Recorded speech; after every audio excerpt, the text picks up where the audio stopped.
मेरा नाम जॉन है और मैंने अपनी कॉलेज प्रेमिका लॉरा से खुशी खुशी शादी कर ली। हम कॉलेज के पहले दिन मिले। वह साहित्य की प्रमुख थी और मैं अकाउंटेंट बनने के लिए पढ़ाई कर रहा था। हम दोनों एक जैसे क्रिश्चियन बैकग्राउंड से आए थे, इसलिए हमने तुरंत ही रिश्ता बना लिया और कॉलेज के तुरंत बाद शादी कर ली। इसका मतलब यह नहीं है कि हम हमेशा खुश थे, और हाल के घटनाक्रम के बाद मुझे लगता है कि मुझे समझौता नहीं करना चाहिए था। अपनी पहली डेट पर हमने एक कॉलेज फिल्म क्लब की स्क्रीनिंग में कैसीनो देखी और उसने मुझे बताया कि शेरोन स्टोन का किरदार वास्तव में उसका था। हमने बहुत लड़ाई की। वह अपने जीवन से खुश नहीं थी और वह दुनिया की यात्रा करना और जहाज़ों पर जाना चाहती थी। जब उनसे पूछा गया कि यदि आप अरबपति होते तो क्या करते, वह एक शानदार छुट्टी का सपना देखने वाली महिला थी। मैंने सोचा कि यह आश्चर्यजनक है, क्योंकि मैंने कभी भी इतने ऊंचे सपने नहीं देखे थे, और किसी को यह बताने के लिए कि जीवन को खुशी से कैसे बिताना है, यह एकदम सही था। मैं 22 साल का था और वह मेरी पहली गर्लफ्रेंड थी, इसलिए मैंने प्रपोज किया। उसने आश्चर्य से हाँ कहा। मैं आश्चर्य से इसलिए कह रहा हूँ क्योंकि उसके पास एक ड्रीम वेडिंग प्लेस और कार्यक्रम थे, जिनमें से कुछ भी हम उस समय बुक नहीं कर सकते थे।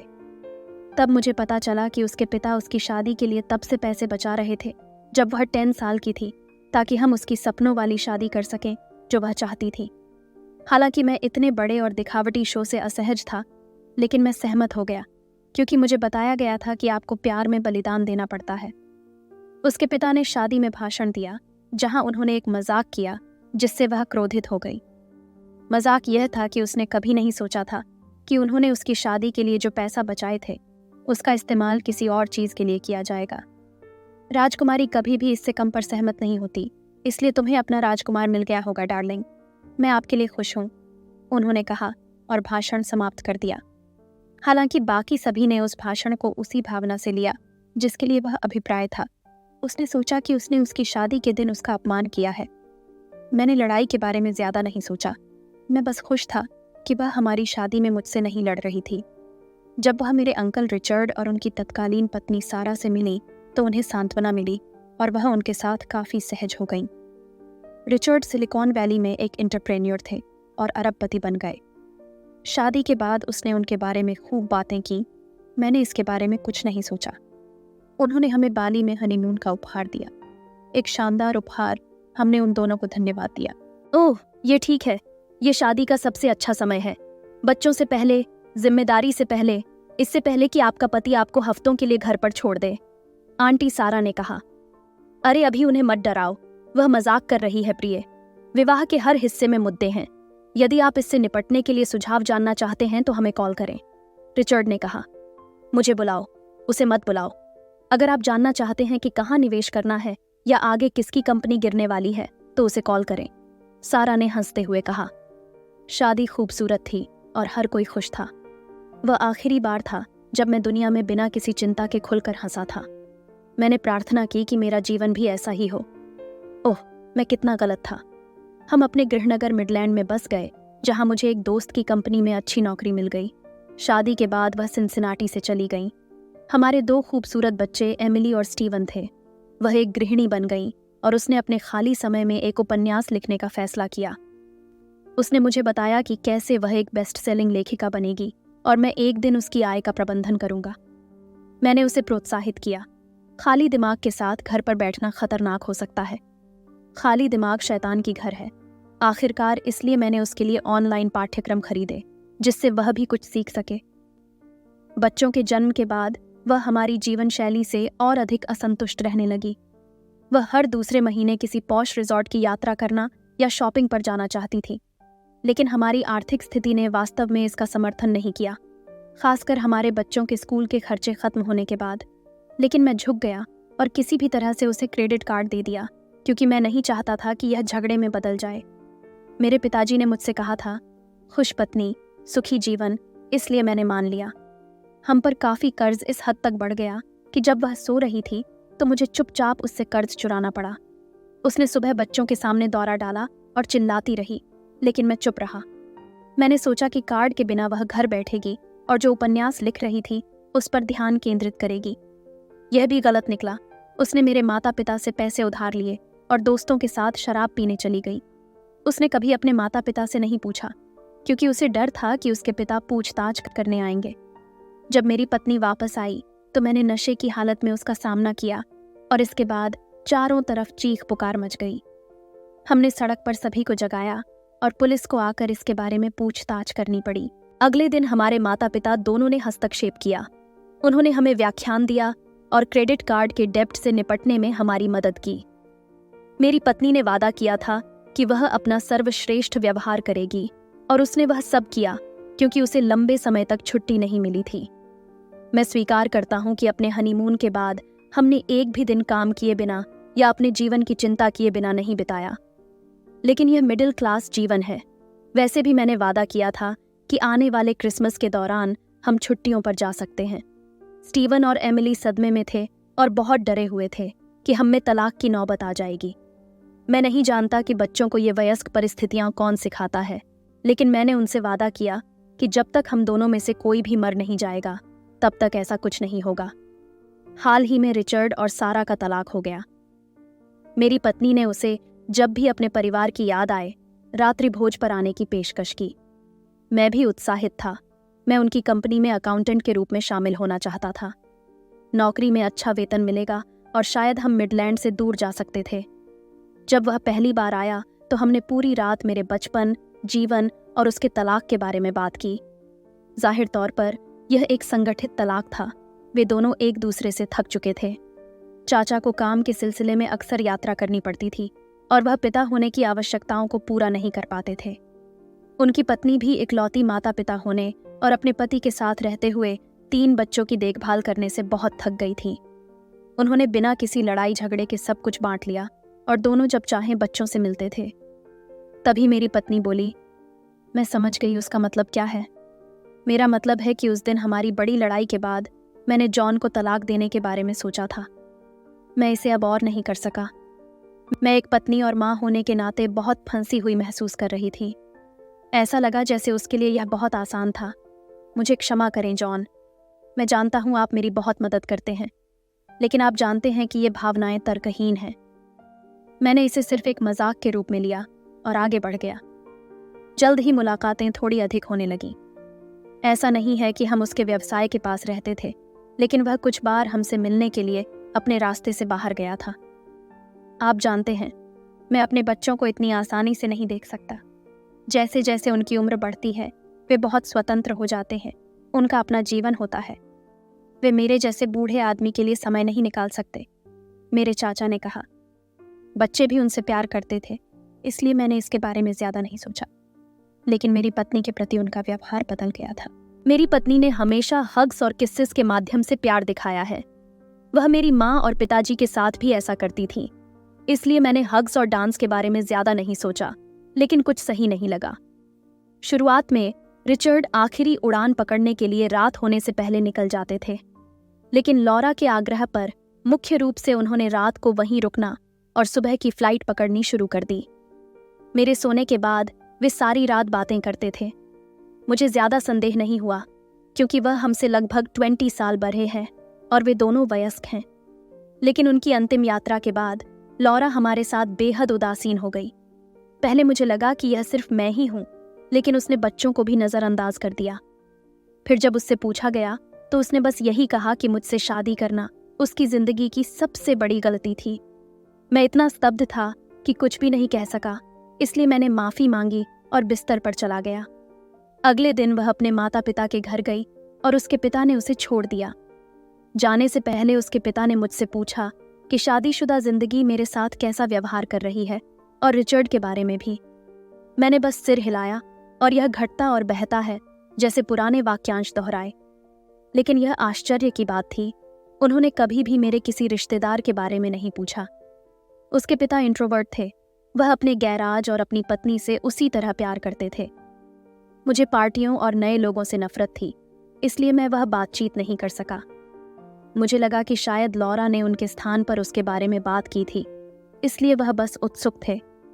मैंने उसे संदेह का हर लाभ दिया था, क्योंकि चाहे कुछ भी हुआ हो, आपने हमेशा अपने साथी पर भरोसा किया था। यह सब तब ध्वस्त हो गया जब अगले रविवार को उसने मुझे तलाक के कागजात दिए। जब वह बच्चों को आइसक्रीम खिलाने और अपनी माँ के घर ले जाती थी, तो मैं घंटों तक चुपचाप बैठा था। वापस आने तक वह उत्तर चाहती थी। मैं बहुत स्तब्ध था। मैंने कभी नहीं सोचा था कि मेरे जैसे लोगों के साथ ऐसी चीज़ें हो सकती हैं। मेरा मतलब है, कल्पना कीजिए कि आप 30 सालों तक ईमानदारी से काम करते रहे और लोगों पर भरोसा करते रहे, और अचानक आप इस गंदगी की चपेट में आ जाते हैं।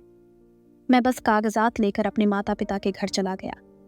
मेरे माता पिता आश्चर्यजनक रूप से उतने सदमे में नहीं थे जितना मैं था। फिर उन्होंने मुझे वे सभी लक्षण बताए जो उन्होंने देखे थे, लेकिन वे मुझे नहीं बता सके, क्योंकि यह पहली बार था जब मैंने जीवन में कोई तय कर लिया था। कॉलेज के समय की बहुत सारी बातचीत, पार्टियां और लोगों की बातें अचानक मेरे पास लौट आईं। मुझे इतना दुख हुआ कि मैं इतना मूर्ख था कि बच्चे पैदा करना तो दूर, उससे शादी भी कर सका। ये मेरा सबसे खराब निर्णय था, और अब इसका खामियाजा हमारे बच्चों को भुगतना पड़ेगा। मैं तलाक के लिए राजी हो गया और हमने बच्चों की कस्टडी की बात की। उसने कहा कि उसे उन्हें देखने की कोई परवाह नहीं है, वह हमसे आज़ाद होना ही चाहती थी। उसने कुछ गुजारे के लिए पैसे मांगे, जिसे मैंने अस्वीकार कर दिया, क्योंकि उसने जो क्रेडिट कार्ड का कर्ज लिया था उसका अभी तक भुगतान नहीं किया गया था। उस पर उसने मुझसे ज्यादा लड़ाई नहीं की। 35 घंटों में वह सचमुच मेरे लिए अजनबी हो गई थी, ठंडा और दूर। मुझे नहीं पता था कि यह लौरा कौन थी। मुझे बहुत हारा हुआ महसूस हुआ। वह इसे बच्चों को समझाना नहीं चाहती थी, और उसने मेरे सिर पर उसे गिरा दिया और अपना सामान लेकर बाहर चली गई। ठीक इसी तरह 48 घंटों के दौरान मुझे एक टूटे हुए घर के टुकड़े वापस लेने और अपने बच्चों को यह समझाने के लिए छोड़ दिया गया कि जब वे अपने दादा दादी के घर से वापस भागे तो उनकी माँ क्यों गायब हो गई। मैं इसे सहन नहीं कर सका, बस उनके डूबते चेहरों की कल्पना कर रहा था। मैं गाड़ी से अपने माता पिता के घर जा रहा था जब मैंने गंभीरता से यह सब खत्म करने के बारे में सोचा, लेकिन मेरी बेटी के एक फ़ोन कॉल ने मुझे उस विचारधारा से तोड़ दिया।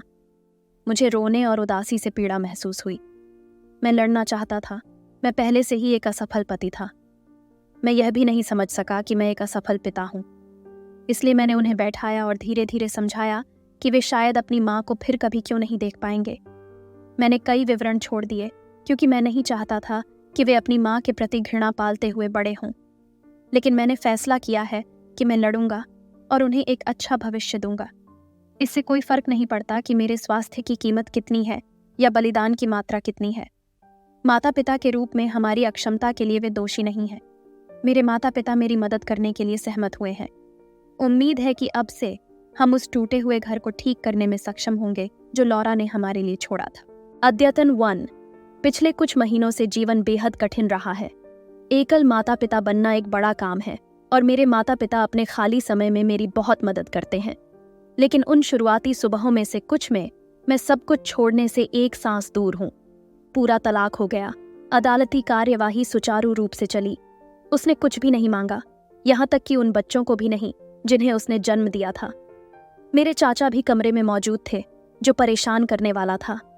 उनसे थोड़ी बातचीत के बाद मुझे एहसास हुआ कि मेरा भरोसा बहुत पहले ही टूट चुका है। मैं बस एक मूर्ख था जिसे इतनी देर से इसका एहसास हुआ। जाहिर तौर पर वे यूरोप की यात्रा पर जाने वाले थे, जबकि मैं उस मूर्खतापूर्ण जीवन को ठीक करने में मेहनत कर रहा हूँ जो वह पीछे छोड़ गई है। मैंने किसी से शिकायत नहीं की या मुक्का नहीं मारा, हालांकि मैं ऐसा करना चाहता था। उसके माता पिता अपनी बेटी के प्रति शर्मीले और शर्मिंदा दिख रहे थे। मैं उन्हें थोड़ा भी दोष नहीं देता। वास्तव में यह सब खत्म होने के बाद मैं उनसे मिलने जा सकता हूँ और उनसे पूछ सकता हूँ कि क्या वे अपने पोते पोतियों को और अधिक देखना चाहेंगे। अदालती सत्र के बाद मुझे कार्यालय में एक अज्ञात नंबर से फ़ोन आया। मेरी पहली प्रवृत्ति यह थी कि लौरा ही मुझे बताएगी कि यह सब एक गलती थी, लेकिन वह सारा थी। उन्होंने मेरी माँ से मेरा नंबर मांगा था और मुझे ऑफिस में बुलाया था। जाहिर तौर पर मेरे तलाक के बाद सारा और रिचर्ड के बीच एक बड़ा झगड़ा हुआ, क्योंकि उसने उसे बताया था वह लौरा से शादी करने की योजना बना रहा था। मैं उस पल जोर से हंसा। मैंने इतने लंबे समय तक पीड़ा झेली थी कि यह बुरी खबर किसी तरह हास्यास्पद रूप से हास्यास्पद हो गई। वो सारी रातें, वो सारी बातें और सपने अब समझ में आने लगे। उन्होंने कुछ समय पहले ही इसकी योजना बनाई थी।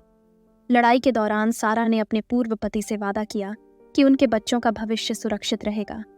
हालांकि वह लौरा से शादी करने को तैयार नहीं हुआ, लेकिन उसने उससे ऐसा वादा किया। मेरी हंसी सुनकर उसने मुझे किसी थेरेपिस्ट के पास जाने के लिए भी कहा। मैंने उसे आश्वासन दिया कि मेरे पास इलाज का खर्च उठाने के लिए समय या पैसा नहीं है। इस समय मैं बस खुश हूँ अगर मेरे बच्चे खुशी से घर बसा सकें। वह बहुत दयालु थी और मुझसे कहती थी कि मैं उसे कभी भी फ़ोन कर सकता हूँ। मैंने लॉरा के माता पिता को फ़ोन किया जो सिनसिनाटी में है और उन्हें अपनी इच्छा के बारे में बताया कि वे अपने पोते पोतियों के संपर्क में रहें। उसकी माँ बहुत रोई और माफ़ी मांगी, जबकि उसके पिता ने आंसू रोके और स्टीवन और एमिली से बात की। उसके अलावा केवल स्टीवन को ही किसी भी समय उस गैराज में जाने की अनुमति थी।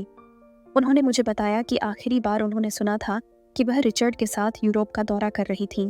उन्हें शादी के बारे में नहीं पता था और अगर पेशकश की गई तो वे शादी में नहीं जाएंगे।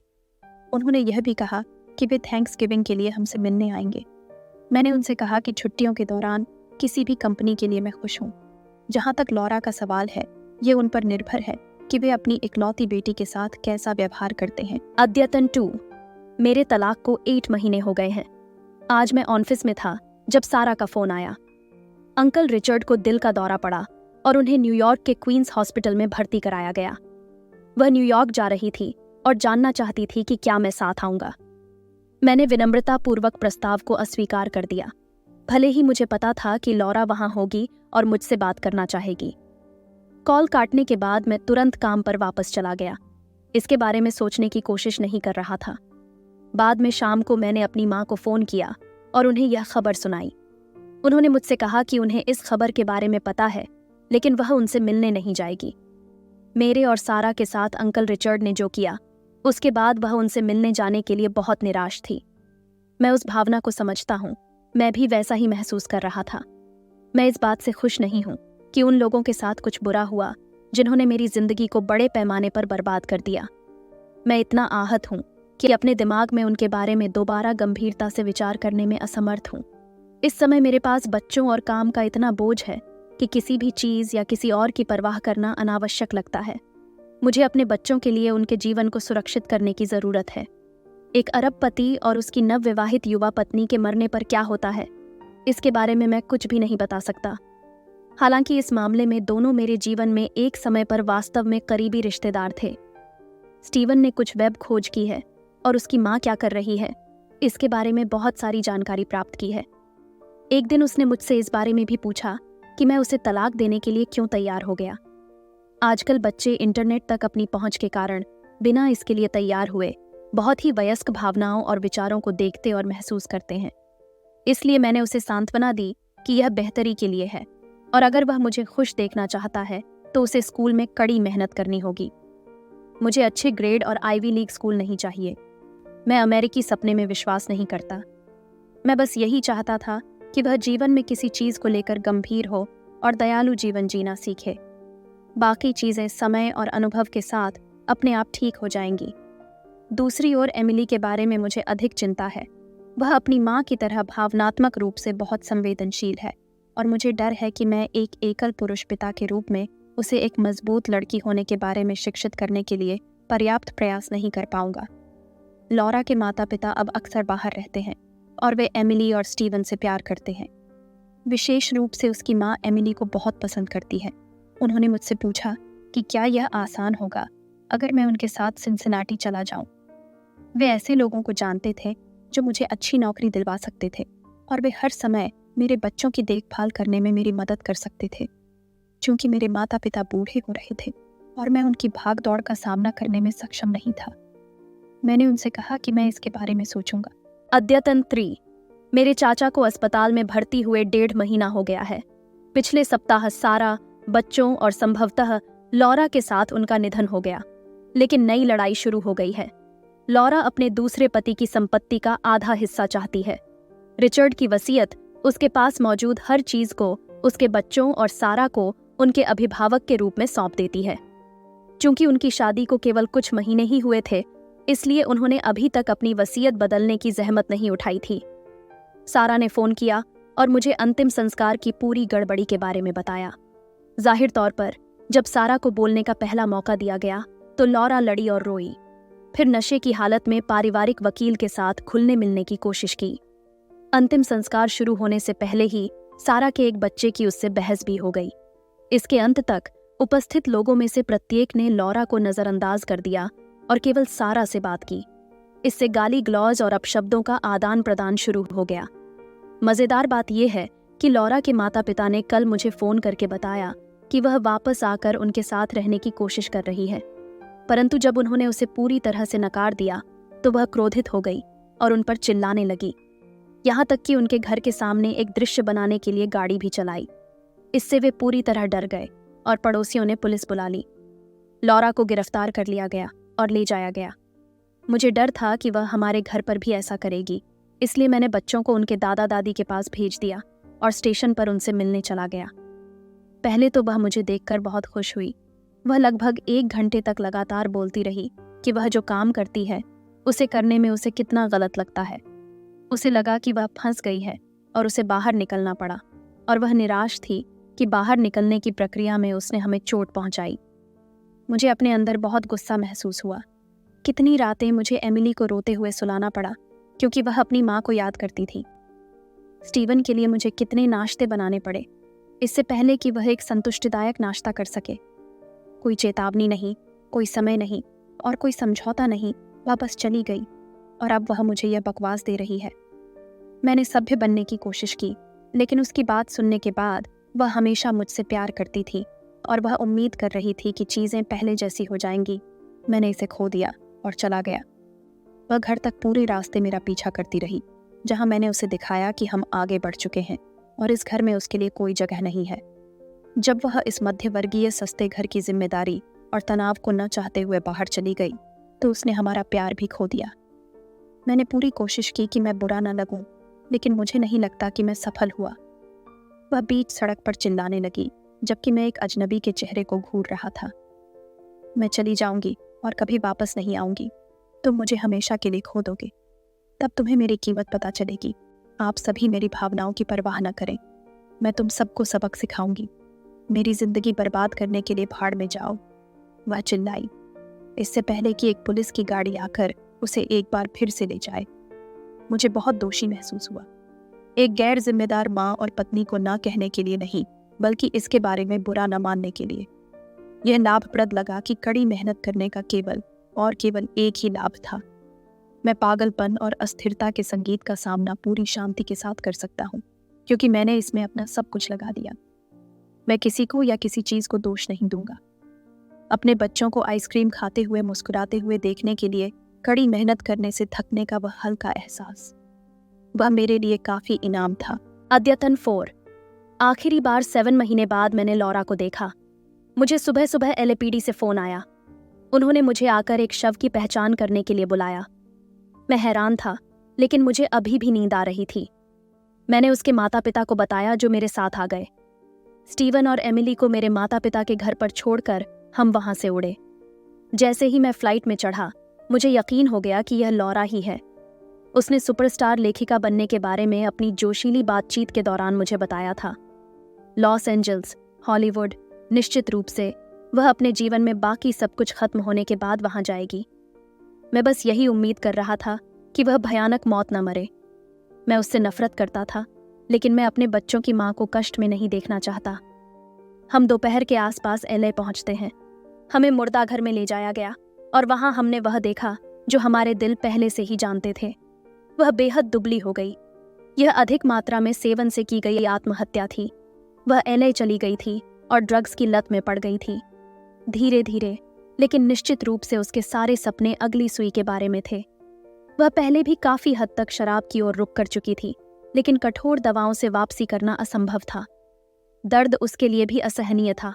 अंदर ही अंदर उसे महसूस हो रहा होगा कि वह हारी हुई है, और यह विचार उसे अंदर से खा गया। या शायद वह अंत तक आत्ममुग्ध थी। पुलिस ने हमें बताया कि हम शव को अभी तक अपने पास नहीं रख सकते, क्योंकि उसे अपराध स्थल के पास ही ठिकाने लगा दिया गया था। यह इसे साक्ष्य का हिस्सा बनाता है, भले ही वे असंबद्ध हों। उसके शरीर, मेरी पूर्व पत्नी, मेरे जीवन के शरीर के प्रति प्रेम को IT के रूप में संदर्भित करना अवास्तविक लगता है। उस अपराध स्थल की एक अन्य वस्तु की तरह वह एक रानी बनना चाहती थी। अब उसके शरीर का मूल्य उस मुड़े हुए क्रोबार के बराबर था जो उन्हें मिला था। कोई अंतिम संस्कार नहीं, कोई आधिकारिक अलविदा नहीं, सब कुछ अधूरा रह गया। मैं वह गलती नहीं करना चाहता। मैं कभी भी नशीली दवाओं का शिकार नहीं बनूंगा, लेकिन महत्वपूर्ण रिश्तों को यूं ही हाथ से निकल जाने देना एक पाप है जिसे कोई भी कर सकता है। अंत में मुझे लगता है कि मेरे लिए इस मुद्दे को सुलझाने का एकमात्र तरीका किसी चिकित्सक के पास जाना होगा। मैंने इस कहानी में काफ़ी समय तक अपने विचार रखे और इससे काफ़ी मदद मिली है, लेकिन मुझे मदद की ज़रूरत है और मुझे इसकी तलाश करनी होगी। मुझे अपने बच्चों के लिए मजबूत रहना है, जिनके अब केवल एक ही माता पिता हैं।